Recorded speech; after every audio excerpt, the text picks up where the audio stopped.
What was the biggest limiting belief you overcame around money when you began to grow in sales? I want to tell you first that it took me a long time to understand that I had limiting beliefs, especially when I was doing well. So when I started making $80,000 and $90,000 a year in sales, this is many, many years ago, that's like $270,000 today. In an industry, by the way, where the top producers were 40,000. The limiting beliefs that I had at that time, and then even when I was making $1 million a year, were the ones when I was making money. You know, when you're not making any money, it's clear you got a limiting belief.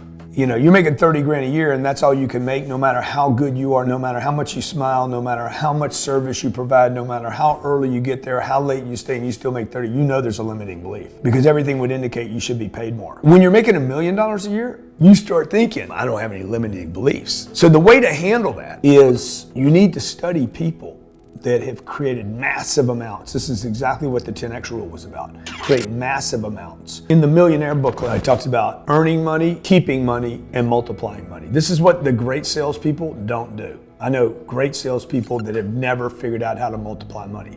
I know salespeople that are so good, I'm like, dude, that guy is probably a better salesperson than me, but he's still broke. He's broke because he made his money, didn't know how to keep it, or he kept it, didn't know how to multiply it. How much you earn is a limiting belief. How you keep it, where you keep it is a limiting belief. If you have money in the bank or equity in your house, or you have a retirement account, you have a limiting belief about money. You're saving for a rainy day.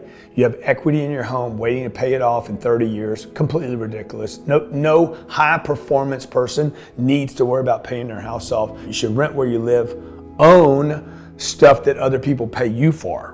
Okay, and just rent where you live and be mobile. And the third thing is, planning for having cash sit in an account, just sitting dead in an account or in your wall or underneath your bed or in your safe or the vault, wherever it is. Oh, but what about an emergency? If your money's in the bank and the internet goes down, you won't be getting your money out. There's no getting the money. If you got it underneath your bed, what for? Like some of you are storing money in gold. Gold is a limiting money belief. You're like, oh my God, the world's gonna come to an end. Gold will not help you out of the end of the world scenarios. You should make a whole list of all the limiting beliefs that you have around money.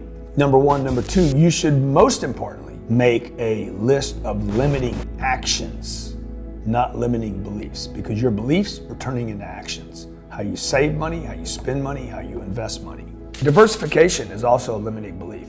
Okay, now I know a lot of people recommend diversification, especially the people on Wall Street that benefit from you diversifying the most. They don't want you all eggs in one basket. But if you study the super wealthy, they took stakes. Once they got super rich, then they're like, okay, I own the railroads, the banks, and all the grocery stores.